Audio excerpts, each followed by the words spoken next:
ఓం శాంతి. ఈరోజు ఆగస్టు 2వ తేదీ 2026 అవ్యక్త మురళి సారాంశం. ఈ అవ్యక్త మురళిని అవ్యక్త బాప్దాదా ఫిబ్రవరి 17, 2011లో వినిపించారు. మురళి యొక్క శీర్షిక మనసా సేవ ద్వారా ఆత్మలకు అంచెలి ఇచ్చే సేవ చేస్తూ బహుకాలపు తీవ్ర పురుషార్థం చేసి ఎవరు రెడీగా ఉన్నట్లయితే మాలలో మనులుగా అయిపోతారు. ఈరోజు స్నేహ సాగరుడు తన స్నేహి పిల్లలను కలుసుకునేందుకు వచ్చారు.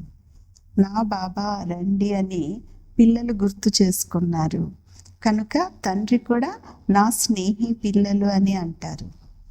స్నేహంలో ఎటువంటి ఆకర్షణ ఉంది అంటే పిల్లలు ప్రతి ఒక్కరూ తండ్రిని తమ వారిగా చేసుకున్నారు మరియు తండ్రి కూడా పిల్లలు ప్రతి ఒక్కరిని నా పిల్లలు అంటూ తనలో ఇముడ్చుకున్నారు. ఇది అద్భుతం. పిల్లలు నా బాబా అని అన్నారు. నా అన్న పదంలో ఎంతటి స్నేహం నిండి ఉందంటే తండ్రి కూడా నా పిల్లలు అని అంటారు. స్నేహం అనేది ఎలా ఉన్నవారిని ఎలా తయారు చేసేసింది. పిల్లలు ప్రతి ఒక్కరి మస్తకంలో ఈరోజు స్నేహం యొక్క అలలు ఎగిసి పడుతున్నాయి. స్నేహమే హృదయాన్ని తమదిగా చేసుకునేందుకు సాధనం. ఇప్పుడిప్పుడే 5 నిమిషాల కొరకు బాప్దాదా అందరితో ఒక డ్రిల్ చేయిస్తున్నారు. మీ మనసా శక్తి ద్వారా సృష్టిలో ఎవరైతే మీ భక్తులు లేక అనేక మంది దుఃఖి అశాంతి ఆత్మలో మిమ్మల్ని గుర్తు చేసుకుంటున్నారో, ఓ మా పూర్వజులు, మాకు కొంత సమయం కొరకైనా శాంతిని ఇవ్వండి, కొద్దిగా సుఖం యొక్క అంచెలి ఇవ్వండి, రక్షించండి అని వేడుకుంటున్నారో అటువంటి ఆత్మలను ఇక్కడ కూర్చొని ఇమర్జ్ చేసుకోండి. రక్షించండి రక్షించండి అనే మాట వారి యొక్క మొర మీరు ఆలకిస్తున్నారా? మరి ఇటువంటి ఆత్మలకు మీ మనసా శక్తి ద్వారా సుఖశాంతుల యొక్క కిరణాలను అందించండి. ఈ మనసా సేవను పూర్తి రోజంతటిలో పదే పదే చేస్తూ ఉండండి. ఎందుకంటే తండ్రితో పాటు పిల్లలైన మీరు కూడా విశ్వ సేవకులు అంటున్నారు బాబా. ఇందులో మీ స్వయానికి కూడా లాభం ఉంది. ఎందుకంటే మీ మనస్సు సదా సేవలో బిజీగా ఉంటే మీ వద్దకు మధ్య మధ్యలో మాయ ఏవైతే వ్యర్థ సంకల్పాలు లేక పనికిరాని సంకల్పాలు తీసుకొస్తుందో వాటి నుండి రక్షింపబడతారు. శ్రమ చేసే అవసరం ఉండదు. మీరు ఎలా ఉన్నారు అని ఇప్పుడు బాప్దాదా మిమ్మల్ని ప్రశ్నిస్తున్నారు. మరి ఏమని సమాధానం ఇస్తారు? పురుషార్థం జరుగుతోంది కానీ అప్పుడప్పుడు పురుషార్థం సదా నడవటం లేదు. అప్పుడప్పుడు అనేటటువంటి ఈ మాట సమాప్తి అయిపోవాలి. ఇప్పుడు పిల్లలందరూ ఇలాంటి రికార్డును బాప్దాదా చూడాలి అనుకుంటున్నారు. ఎవరు రెడీగా అయ్యేటటువంటి అభ్యాసము ద్వారా మాయాజీత్, మన్జీత్, జగజ్జీతులుగా అయ్యేటటువంటి సంస్కారాన్ని చాలా సమయం నుండి తయారు చేసుకున్నప్పుడే చివరి సమయంలో కూడా ఈ చాలా సమయం యొక్క అభ్యాసం విజయులుగా చేసి మిమ్మల్ని మాలలో విశేషమైనటువంటి వారుగా తయారు చేస్తుంది అంటున్నారు బాబా. మాలలో మణిగా తయారు చేస్తుంది. ఆస్మిత్ ఆనర్గా అవుతారు. ఎవరైతే ద్వాపరం నుండి ఇప్పటి వరకు పూజ్యులుగా అవుతారో అనగా మాలలో మనులుగా అవుతారో వారికి స్వయాన్ని మాలలో మణిగా తయారు చేసుకునే శుద్ధ సంకల్పం ఉంది కదా అంటూ ఉన్నారు బాబా.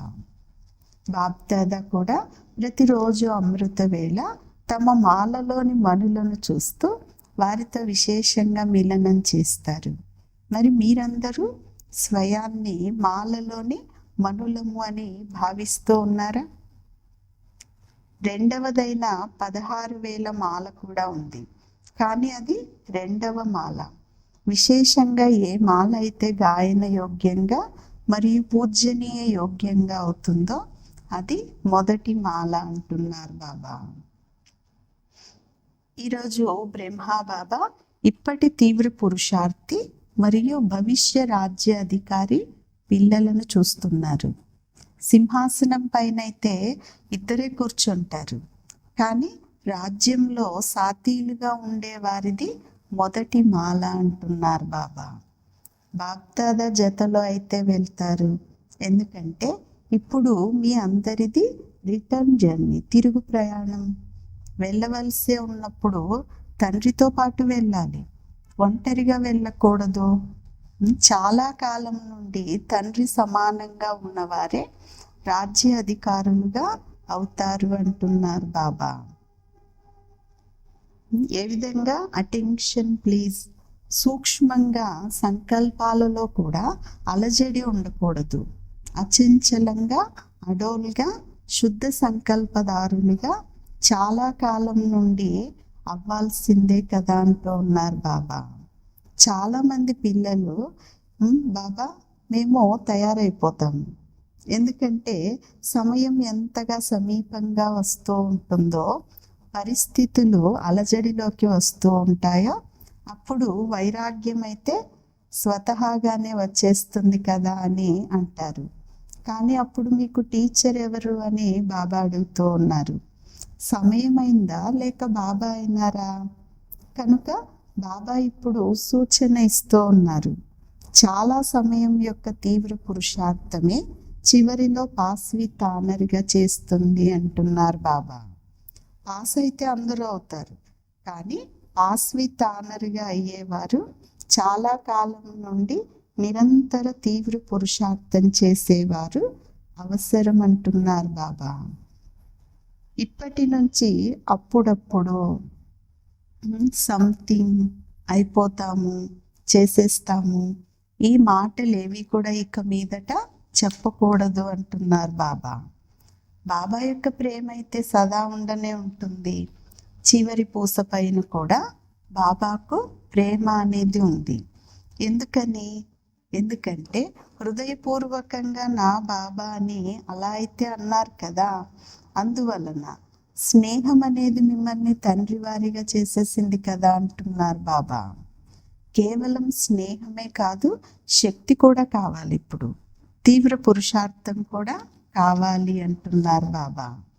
బాప్దాదాకైతే పిల్లల పైన నమ్మకం అనేది ఉంది కదా. వాహ్ పిల్లలు వాహ్ అని, ధైర్యశాలి పిల్లలు. మీరు ధైర్యం చేస్తే తండ్రి సహయోగం ఉండనే ఉంటుంది. మీ మనస్సును బిజీగా ఉంచుకునేందుకు సెకండ్లో స్టాప్. నేను బిందువు పెట్టండి, మరియు అందరినీ బిందువు రూపంలో చూడండి. బిందువునే చూసినప్పుడు ఇతర ఏ సంకల్పాలు మీకు నడవవు. మనసా సేవపై అటెన్షన్ అనేది ఉంచండి అంటున్నారు బాబా. ఇంతటి దుఃఖంలో ఉన్న ఆత్మలకు ఎవరైతే ఆర్తనాదాలు చేస్తున్నారో వారికి కిరణాలు ఇచ్చే సేవలో అదనంగా మనస్సుని ఉపయోగించండి. మనసా సేవ చాలా శ్రేష్టమైనటువంటి సేవ అయింది. దీని వలన దుఃఖంతో ఉండే వాళ్ళకి లాభం ఉంది, అలాగే మీ స్వయానికి కూడా లాభం అనేది ఉంది. అంటే డబల్ లాభం ఉంది అంటున్నారు బాబా. ఏదో ఒక సేవలో అనగా మనస్సుతో శక్తులను ఇవ్వటం, నోటితో వాచా సేవ చేయటం, కర్మలలో గుణాల ద్వారా సేవ చేయటం, సంబంధ సంపర్కంలో సంతోషాన్ని ఇచ్చేటటువంటి సేవ చేయటం, ఇలా భిన్న భిన్న సేవలలో మనస్సును బిజీగా ఉంచుకోండి. ఎందుకంటే పూర్తి విశ్వంలో రిచెస్ట్ ధనవంతులైన ఆత్మలు ఎవరు? మీరే కదా అంటున్నారు బాబా. ఎందుకంటే మీకు ఎన్ని ఖజానాలు లభించాయి, కనుక ప్రతి ఖజానా ద్వారా సేవ చేయండి అంటున్నారు బాబా. చాలా వరకు ప్రతి ఇంటిలో ఏదో ఒక దుఃఖం అనేది దుఃఖ కారణం ఉంది కదా.